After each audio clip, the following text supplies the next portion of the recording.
बिहार के राजनीति की सबसे बड़ी खासियत यही रही है कि यहाँ की सियासत केवल नेताओं तक ही सीमित नहीं रहती, बल्कि पूरा परिवार ही चुनावी मैदान में उतर आता है। कहीं पिता की विरासत को बेटा आगे बढ़ाता है, तो कहीं पत्नी, कहीं भाई या बहू, तो कहीं कोई और राजनीति में अपनी पकड़ जमाते हैं। और जब बात खास बाहुबलियों की हो तो ये असर और भी गहरा नजर आता है।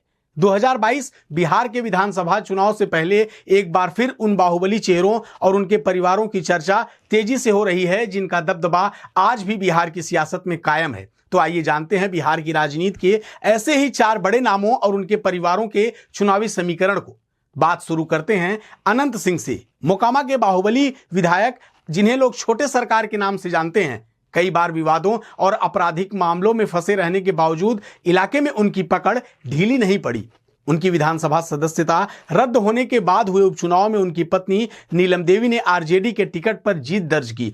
जब नीतीश कुमार एनडीए के साथ चले गए तो अनंत सिंह की पत्नी भी एनडीए में चली गई और एक बार फिर अनंत सिंह जदयू के टिकट पर मोकामा से चुनावी मैदान में हैं। नामांकन के दौरान उन्होंने अपना शक्ति प्रदर्शन कर ये जाहिर कर दिया कि एक बार फिर से वो अपना परचम लहराने में पीछे नहीं हटेंगे। इस फेहरिस्त में दूसरा नाम पूर्व सांसद सूरजभान सिंह का है।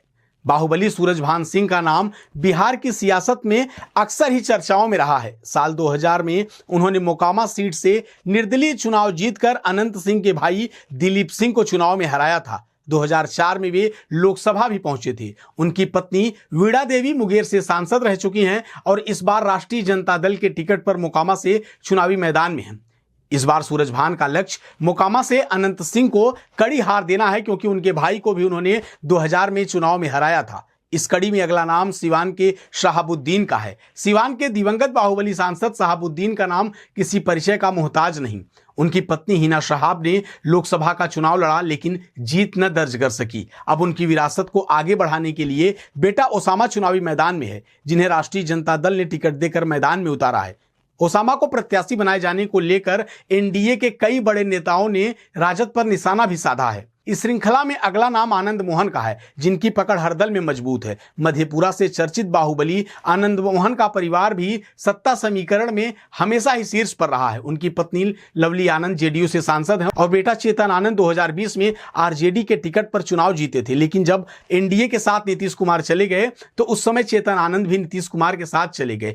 कई दलों में रहते हुए भी सत्ता का हिस्सा बने रहने का हुनर आनंद मोहन को खूब आता है। जदयू ने आनंद मोहन के बेटे चेतन आनंद को अपना प्रत्याशी बनाया है। बिहार की राजनीति में बाहुबली और खानदानी असर का तड़का हमेशा चुनाव को दिलचस्प बना देता है। 2025 का विधानसभा चुनाव भी इसका अपवाद नहीं होगा। जहां एक ओर ये परिवार अपनी विरासत को आगे बढ़ाने की कोशिश करेंगे, वहीं मतदाताओं के लिए ये देखना दिलचस्प होगा कि जनता बाहुबली छवि पर भरोसा जताती है या फिर नए विकल्पों को चुनती है। इस पूरी खबर को लेकर आपकी क्या कुछ राय है, हमें कमेंट बॉक्स में जरूर बताएं।